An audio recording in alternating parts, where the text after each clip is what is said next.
समंदर की दुनिया में ना कुछ कहानियां ऐसी हैं जो सिर्फ सुनाई नहीं जाती बल्कि महसूस की जाती हैं। और ऐसी ही ये कहानी है ऑक्टेवियस की। एक ऐसा जहाज जो अपने जमे हुए क्रू के साथ पूरे 13 साल तक बर्फीले समंदर में भटकता रहा। तो चलिए हम सब मिलकर इस बर्फीली पहेली की परतों को खोलते हैं। जरा सोचिए, ये हैं वो आखिरी शब्द जो उस जहाज के कैप्टन की लॉगबुक यानी डायरी में मिले थे। ये शब्द सिर्फ एक पन्ना नहीं है, बल्कि एक ऐसे बर्फीले ताबूत का दरवाज़ा है जिसके अंदर का मंजर किसी के भी होश उड़ाने के लिए काफ़ी था। तो आखिर ये सब शुरू कहाँ से हुआ?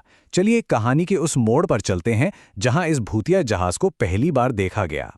कहानी की टाइमलाइन कुछ ऐसी है। साल 1761 में ऑक्टेवियस चीन के लिए निकलता है। 1762 में वो नॉर्थ वेस्ट पैसेज के खतरनाक रास्ते से शॉर्टकट लेने की कोशिश करता है और तभी इसकी लॉगबुक में आखिरी एंट्री मिलती है।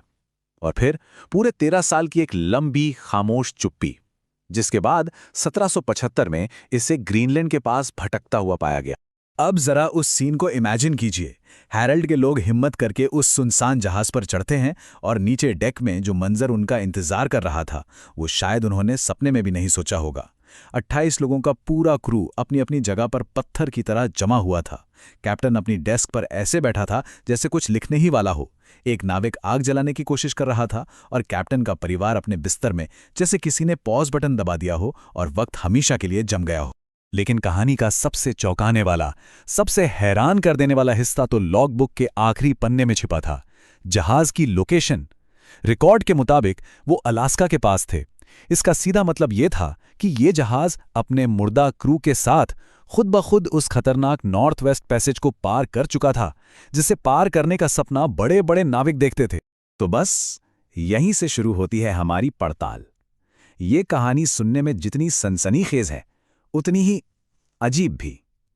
सवाल यह है कि इसमें सच कितना है और फसाना कितना। तो सबसे पहला और सबसे बड़ा सवाल, क्या यह साइंटिफिकली मुमकिन भी है? क्या कोई भी इंसान, पूरा का पूरा क्रू, अपने काम के बीच में ही अचानक से जम सकता है, एक बर्फ की मूर्ति की तरह? अक्सर लोग फ्लैश फ्रीज का जिक्र करते हुए जमे हुए मैमथ की मिसाल देते हैं कि वो घास चबाते चबाते जम गए, पर सच तो यह है कि ये एक बहुत बड़ा मिथक है। साइंस हमें बताता है कि मैमथ की मौत पहले हुई थी और फिर उनका शरीर धीरे धीरे बर्फ में दबकर हजारों साल के लिए सुरक्षित हो गया। नेचर के पास ऐसा कोई फ्लैश फ्रीज बटन नहीं होता। अच्छा, तो एक दलील ये भी दी जाती है कि उस वक्त तो लिटिल आइस एज चल रहा था, शायद उसकी वजह से ऐसा हुआ हो। पर यह बात भी टिक नहीं पाती, क्योंकि लिटिल आइस एज कोई एक दिन में आई बर्फीली सुनामी नहीं थी, बल्कि सदियों तक धीरे धीरे तापमान गिरने का एक लंबा दौर था। ये किसी जहाज को एक पल में नहीं जमा सकती थी। ठीक है, तो अगर साइंस इसे सपोर्ट नहीं करता तो चलो इतिहास के पन्ने पर रटते हैं। आखिर ये कहानी आई कहां से? इसका पहला जिक्र कब और कहां मिलता है? और यहीं मिलता है इस केस का सबसे बड़ा सुराग। देखिए, घटना हुई 1775 में और ये कहानी पहली बार एक अखबार में छपी 1828 में, पूरे 53 साल बाद। क्या ये अजीब नहीं लगता? इतनी बड़ी, इतनी खौफनाक घटना और उसके बारे में आधी सदी तक कोई बात ही नहीं हुई। कुछ तो गड़बड़ है। और बात सिर्फ देरी की नहीं है। ये कहानी जब भी छपी एक नए रूप में छपी। तो कभी जहाज का नाम ऑक्टेवियस है, कभी ग्लोरियाना, कभी क्रू के चेहरे पर फफूंद है, तो कभी वो बर्फ में एकदम ताज़ा मिलते हैं। ये सब क्या बताता है?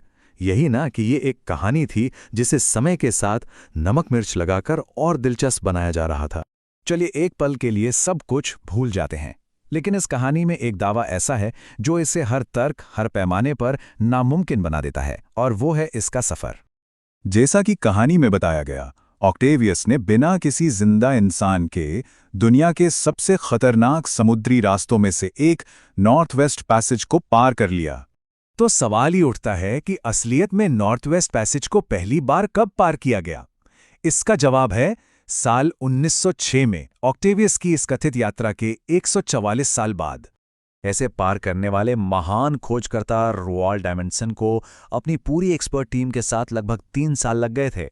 और हम ये यकीन कर लें कि एक मुर्दा जहाज बिना किसी के ये कारनामा 144 साल पहले ही कर गया, ये बात तो गले से नीचे नहीं उतरती।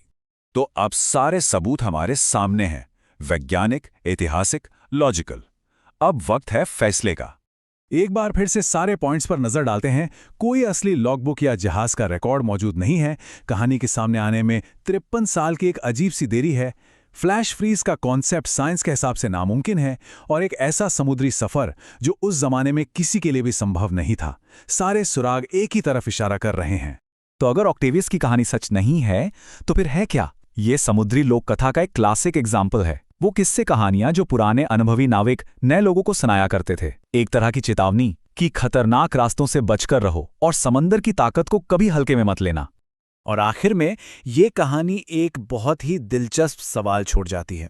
आज के इस डिजिटल दौर में जहां कोई भी सच्ची कहानी या थ्योरी 1 मिनट में वायरल हो जाती है, सोचिए इनमें से कौन सी कहानियां भविष्य की ऑक्टेवियस बनेंगी। वो कौन से किस्से होंगे जिन्हें 100-200 साल बाद लोग सच मान रहे होंगे। सोचने वाली बात है।